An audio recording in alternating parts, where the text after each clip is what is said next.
बूढ़े पिता की दिल छू लेने वाली कहानी। एक गांव में एक आदमी रहता था जो बहुत बूढ़ा हो चुका था, जिस वजह से उसे कम दिखाई देता था और बहुत कमज़ोर हो गया था। इसलिए अपनी बची खुची ज़िंदगी अपने बेटे के साथ बिता सके, इसलिए शहर में रह रहे उसके बेटे के घर रहने चला गया। उसका छोटा बेटा एक शहर के छोटे मकान में रहता था। मकान तो उसका छोटा था, लेकिन उसके अंदर जो चीज़ें थीं वो महंगी थीं। उस मकान में बेटा, उसकी पत्नी और उनका एक 5 साल का बच्चा, ये छोटा सा परिवार साथ मिलकर रहता था।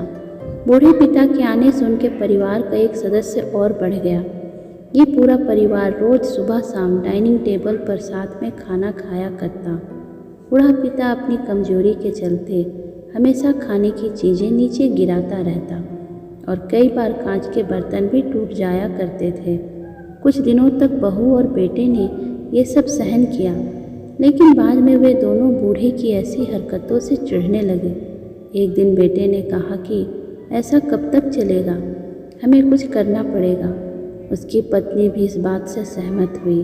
अगले दिन बेटा कहीं से एक पुराना मेज़ लेकर आया और घर के एक कोने में उसे लगा दिया और अपने पिताजी से कहा कि आप यहीं पर बैठकर खाना खा लिया कीजिएगा।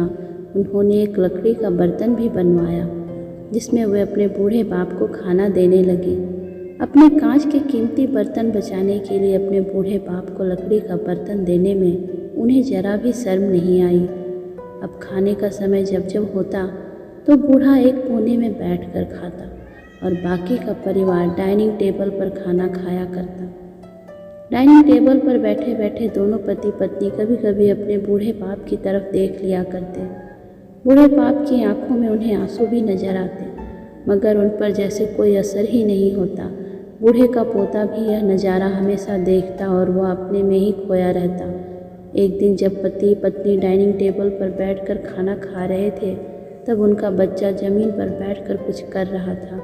उन दोनों ने बच्चे के हाथ में लकड़ी का टुकड़ा देखा, लेकिन उन्हें कुछ समझ नहीं आया कि बच्चा लकड़ी के टुकड़े के साथ क्या कर रहा है। जब बच्चे के पिता ने उससे पूछा कि बेटा आओ खाना खा लो, तुम नीचे बैठकर क्या कर रहे हो, तब बच्चे ने भोलेपन से कहा, अरे मम्मी पापा, मैं आप दोनों के लिए लकड़ी का बर्तन बना रहा हूँ, ताकि आप लोगों को जब आप बूढ़े हो जाओ तो इसमें खाना दे सकूँ।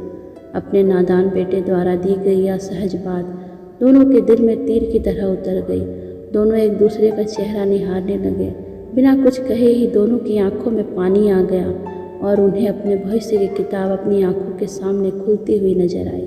उन्हें समझने में ज़्यादा देर नहीं लगी कि अब उन्हें आगे क्या करना पड़ेगा। अगले दिन कमरे के कोने से वह पुराना मेज हट गया और अब बूढ़ा पिता और बाकी का परिवार साथ में मिलकर फिर से खाना खाने लगे। बूढ़े की कमजोरी की वजह से हो रही गलतियाँ भी अब किसी को नहीं चिढ़ाती थी।